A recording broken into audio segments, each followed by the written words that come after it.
Assalamualaikum warahmatullahi wabarakatuh. Saya Disa Pandi.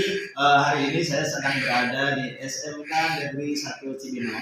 Saya tentunya tidak sendiri. Saya bersama dengan beberapa orang yang hadir pada kesempatan kali ini di ujung sebelah kanan saya dengan siapa Pak? Adi Maulana dari Pak cabang Adi dinas Maulana. pendidikan wilayah 1 Provinsi Jawa Barat. Oke, Pak Adi Maulana dari KCD 1 Provinsi Jawa Barat.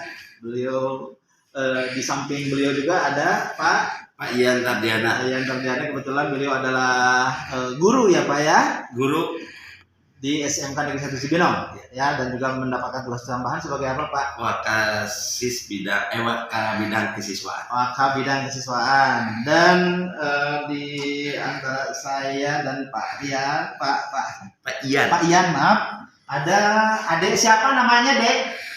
Nama Fariska. Oke, Ade Fariska ini kelas berapa? Adik sudah tidak suka lagi. kelas berapa? Oh, kelas 10. Fariska kelas 10. TPLM, Kelas 10 TPLM. Apa itu TPLM Pak ya? Teknik Fabrikasi Logam dan Manufaktur. Oke, Pengelasan, fabrikasi logam dan manufaktur. De Fariska, kenapa senang dengan jurusan TPLM? Keinginan sendiri, pilihan sendiri. Senang belajar di TPLM. Oke, baik, De Fariska katanya ada semacam kekhususan, ada apa keterbatasan dalam pendengaran. Itu bisa diceritakan gimana ceritanya sehingga ada keterbatasan dalam pendengaran? Awalnya gimana bisa ada gangguan pendengaran? Ya, kapan itu? Kronologisnya. Penyebab jadi nggak bisa dengar, kenapa? Waktu kelas 4 SD ya? saya selalu berenang gitu. Jadi mama berpikir karena ada air gitu. Pas diperiksa ke klinik, katanya ada air, tapi saya tidak tahu seterusnya. Gitu. Mulai kerasa nggak dengar kapan? Waktu SD kelas 4. SD kelas 4. Jadi ini Deva Fariska ini adalah salah satu siswa inklusif Pak ya, Inklusif, di ya. SMK Negeri 1 Cibinong. Betul. Oke. Deva Fariska ada kendala dalam pendengaran sejak kelas 4 SD ya. Nah, apa bentuk upaya pengobatan yang dilakukan oleh Mama Deva Fariska?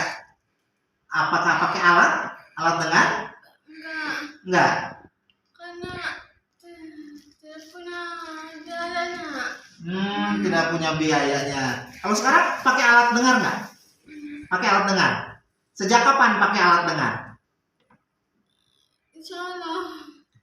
Nggak, sekarang udah pakai belum? Belum. Oh, belum pakai alat dengar. Jadi masalah, jadi Oke. kemarin itu ini gini kronologis awalnya Pak di PPDB, Ya. beliau ini data awalnya ke teknologi IT, Ya. tapi kita karena hasil tes itu ada gangguan sehingga diarahkanlah untuk tidak ke SMK gitu, untuk ini, tetapi orang tuanya ingin tetap di sini. Selanjutnya kita arahkan bahwa ini begini, terutama keselamatan Pak. Ya. Nah, tetapi ada hasil komunikasi dan diskusi dengan bidang tertentu yaitu TPLM, artinya sanggup memfasilitasi, sanggup mendampingi karena ada keterkaitan batin. Jadi kakaknya ini alumni TPLM Pak. Oh iya. Gitu. Kakaknya ini sehingga dari pihak sana siap untuk membantu. Cuman sampai saat ini mungkin belum terrealisasi. Gitu. Nah, Pak Yan, mungkin Bapak sebagai guru dan juga merangkap sebagai kesiswaan, Bapak mungkin bisa menceritakan bagaimana treatment untuk Dek Fariska ini di kelas. Di kelas. Seperti apa? Ya, jadi berdasarkan informasi dari guru-guru, sementara karena di sana lebih banyak praktek, jadi beliau lebih banyak kepada visual gitu untuk praktek. Tapi kalau untuk penjelasan, beliau itu posisinya ada di depan dan harus melihat mimik. Harus Melihat mimik, jadi menjelaskan tuh harus ada Lihat kelihatan gestur. wajahnya. iya, Gerakan mulut. kelihatan mulut kayak gitu. Betul. Jadi sementara sampai di situ belum ada pendampingan khusus dari pihak LSB, SLB untuk mungkin ini karena beliau sendiri dari SMP umum, jadi tidak ada alat dia pelajarkan alat peraga ya, gitu enggak gitu. Jadi cuman pendengaran ini aja gitu. Ini kalau bicara keluhan, pernah nggak ada guru yang misalnya, Pak Ian, aduh saya ini ada murid kok sulit untuk mencerna materi saya gitu. Kalau keluhan pasti ada Pak, Ada. ya ada, terutama di bidang umum. Nah, kebetulan di kita itu kan sistemnya blok Pak. Jadi 2 minggu itu blok umum, 2 minggu nanti blok produktif. Nah tadi kalau di produktif kan memang sudah dipahami. Nah, di blok umum yang mana kebanyakannya verbal gitu. Jadi memang akhirnya banyak keluhan bahwa daya tangkap dan segala macamnya memang itu. Tapi ya kita sudah sampaikan bahwa disesuaikan dari tujuannya, pencapaiannya, segala macamnya gitu. Mau nanya Gitu. ke Pak Rizka. iya. Pak Rizka, ada kesulitan nggak kalau praktek? Kesulitan praktek, susah? Ketik Lumayan. Lumayan Lumayan. susah. Gimana caranya? Mengikir bisa. Oh, ngikir bisa. ini kan baru 3 bulan Pak. Oh baru 3 Baru 3 bulan. baru kelas 10. Oh, Iya. belum sampai semua selesai. Belum gitu. Makanya hanya baru beberapa kerja bangku lah gitu. Iya. Jadi ini hanya baru bisa ngelihat praktek gitu. Praktek ya. Praktek yang lainnya kesulitan nggak? Mungkin udah sampai kelas belum? Belum, baru kerja bangku aja ngikir ya. Ngikir, terus apalagi cor belum? Mengukur gitu. Berarti kan ada yang ditangkap. Ada yang dia. Kalau Gitu. pada saat praktek Pak, ada guru pendamping nggak? Misalnya untuk Devariska ini karena mungkin perlu ada Bahasa isyarat. bahasa isyarat. Namanya istilah shadow teacher tadi ya. Shadow teacher. Oh, iya, betul. Ada nggak yang menjadi ya backup gitu? Kalau khusus nggak ada Pak, karena kita masih memperlakukan beliau secara umum gitu di dalam kelas ini karena ini cuma satu-satunya gitu beliau. Baik Pak, Untuk saat ini sampai saat ini. terkait dengan pembelajaran inklusif di SMKN 1 Cibinong khususnya Pak, kan guru-guru tentunya ada tantangan ya.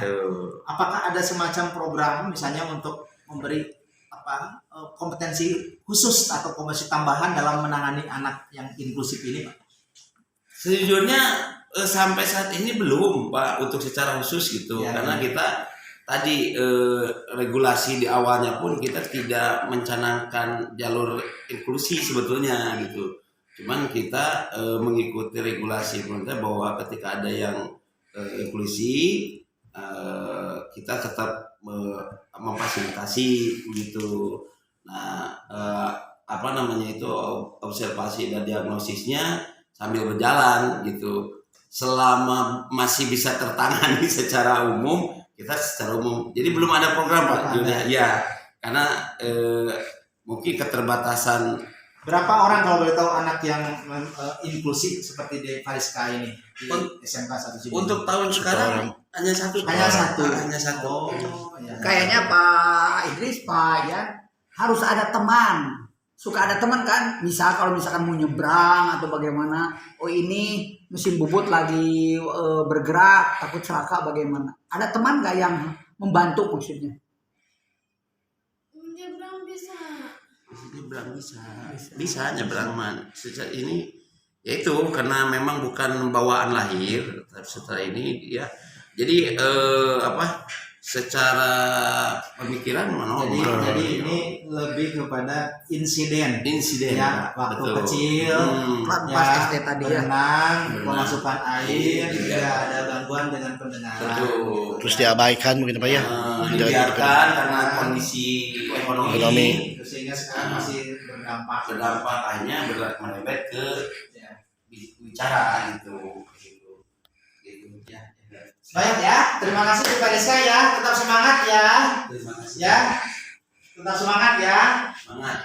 yakin dari Pak Rizka Sukses. bisa sukses ya di masa depan ya, ya, oke, Semangat. Semangat. ya, baik, Semangat pagi, baik, bisa nggak semangat pagi? bisa semangat pagi, Semangat gimana?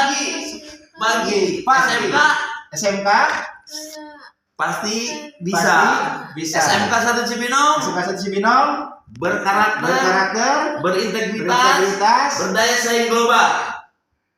Berdaya saing global. global.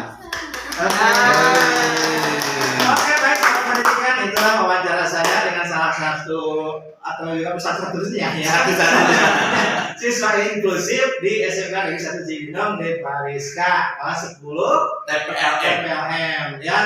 Oke, menarik sekali sebenarnya, tetapi karena waktu ya, jadi saya harus mengakhiri sesi wawancara ini. Terima kasih ya sekali lagi di Pariska ya. Silakan boleh kembali ke kelasnya. Baik, ya, Salim. Oke, ya, makasih. Baik, sekian sahabat pendidikan wawancara saya dengan siswa dan juga guru dan juga ditemani Pak Adi dari KCD 1 ya, Provinsi Jawa Barat ya. Sampai jumpa lagi. Wassalamualaikum warahmatullahi wabarakatuh. Waalaikumsalam.